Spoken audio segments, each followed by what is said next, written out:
Crossing that 50 mark, when you have that birthday, there's an awakening, and you do start to reevaluate whether you want to or not. Is this all there is, and do I want to go on like that?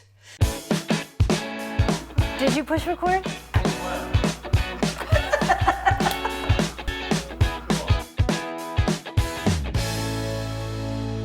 Thanks so much for joining us again on Second Act TV. I want to welcome David Shapiro back to Second Act today, the author of Who Do You Want to Be When You Grow Old? The Path to Purposeful Aging. David, thank you so much for joining me again.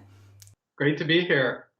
Yeah, I just realized I said it wrong. It's the path of purposeful aging. Sorry about that.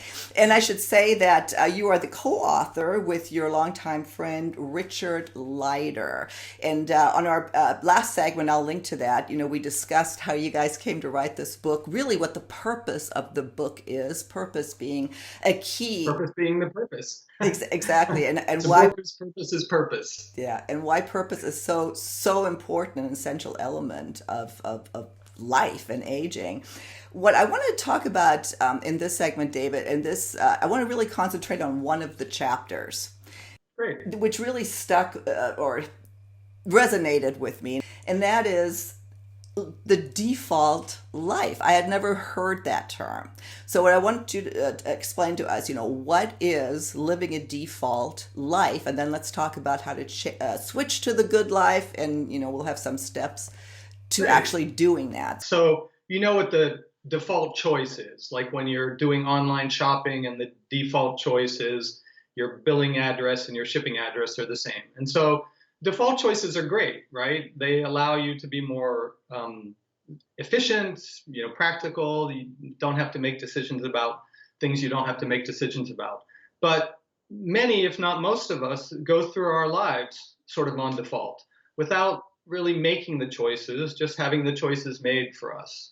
I go to school without really thinking about it. I take a job because that's what everyone else does. I get married and have kids because that's what everyone else does. And again, there's nothing wrong with that.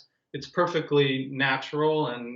But there does come a point in life when you might look at the choices that you've made that you haven't really made and say, are these really the choices that I want to live with?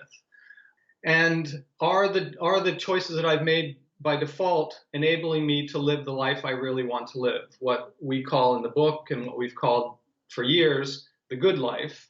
And we have a conception of the good life that has 4 components to it. Our sort of simple definition of the good life is living in the place you belong, with people you love, doing the right work on purpose.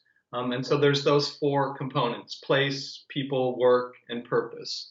And one of the things you can do in later life is move from the default life, those choices that you've made sort of by accident, to choices that you make more intentionally, choices that allow you to choose the people you want to be with, the work you want to do, even if it's not vocational work, the place you want to be, and then purpose. So those 4 components allow you to think about allow you to move from a default life to the good life. Yeah.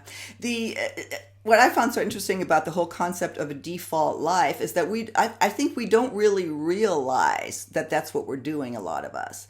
Yeah, and that's what it means to do it by default, right? You don't notice the choices that you've, again, not made, the choices that were made for you.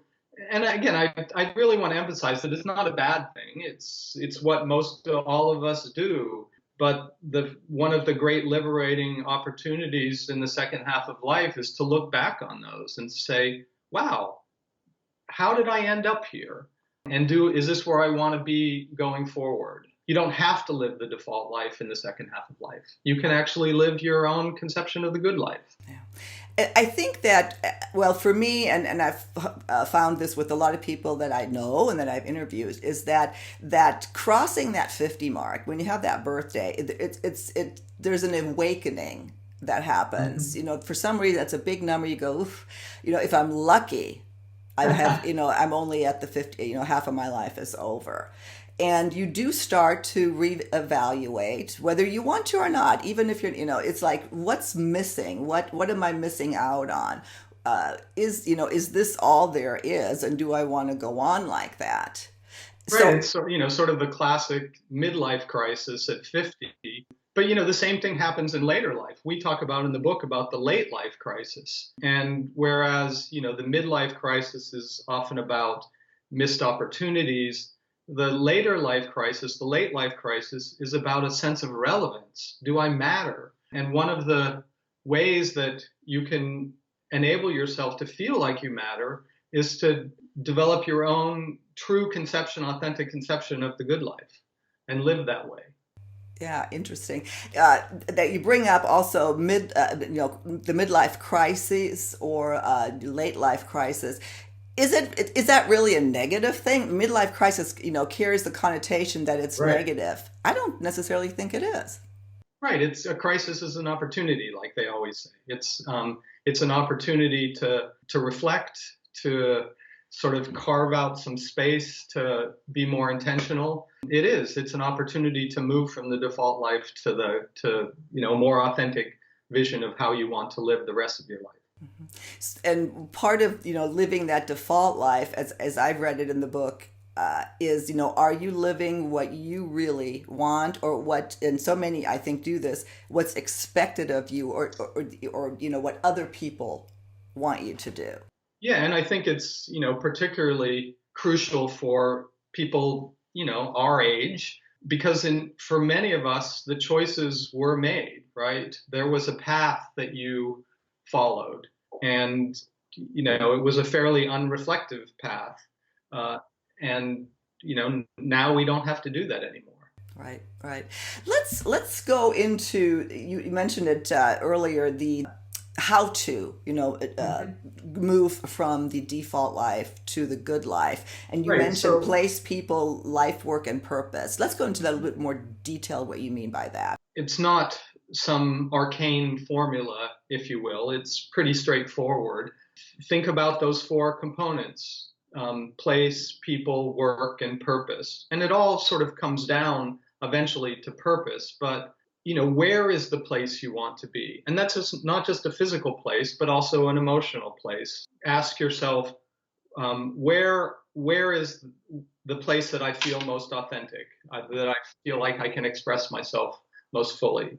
The people component, with people you love, and that doesn't just mean romantic love, but colleagues and friends. So who are my people? We are always asking ourselves this question.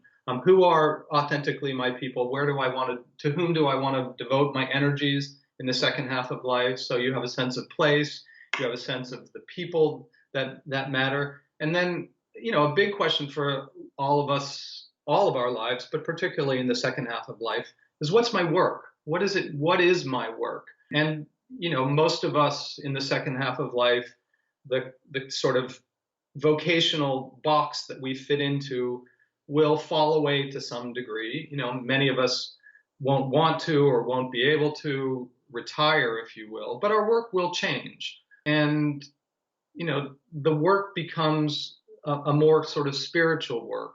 What is the work that I want to do that connects me with something larger, with my own sense of the divine, whatever that is, my sense of the sacred? So that aspect of work becomes a lot more vital and important in the second half of life, and moves us from the default life to the good life. And then purpose, which we've talked a lot about. Purpose is our why. Why do we get up in the morning? Why are we doing what we do? And so again, those four aspects, thinking about those four aspects, asking yourself questions, engaging in discussion with loved ones about that, those are all the pieces that enable us to move from the default life to the good life. And I think you make that point in the book, unless I'm making this up, but is when you actually physically make a change, like you change the place, maybe you move, or you change the people in your life, you let some go that really aren't serving you, that automatically puts you in a different place. I mean, you are activating change, are you not? Right. You're unlocking your sense of purpose by doing that. Right. And it's really emphasizing that sense of adventure, right? there is this sort of cultural component of decline and shrinking in later life. We want to resist that. It's really a great adventure, and embracing that adventure is really what it's all about. Yeah, no, absolutely.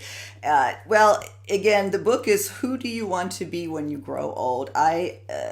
I think I said it on the last segment. Maybe I said it here, but you can't say it enough. I mean, I loved it. It just makes you feel good, and it gives you, well, a diagram, maybe for lack of a better word, of really embracing aging and looking forward to getting older, as silly as that might sound. I mean, I think it's a must read for anybody. We want it to be, it's a self-help book, but it's not prescriptive, right? We make the point at this point in your life, you know what you need, and this is just sort of giving you an opportunity to inspire your inner wisdom about that. So we hope that the book is inspirational, makes people feel like they know us a little better. It's a conversation between Richard and I. It sounds like it's landed on you in a really lovely way. It means so much to me to hear you say that. So thanks. Well, and I mean that. I'm totally mean that when I say that. I've already recommended it to several people, including some other podcasters who I think would really enjoy talking with you guys. I'd love to have Richard on. Maybe we'll talk about it with him for some. He's got quite a busy schedule, but it would be great to have him on. He's I'm a writer. He's a speaker. I write so I don't have to speak so much. But yes, I hope you have the opportunity to speak with him as well. Well, again, thank you so much, David. I appreciate it. Thank you for writing this book. We'll link to it, of course. You'll have all the links where to get it. And I look forward to having you back sometime in the future on Second Act TV. Great. Thank you very much. It's really been a pleasure. Good. Bye-bye.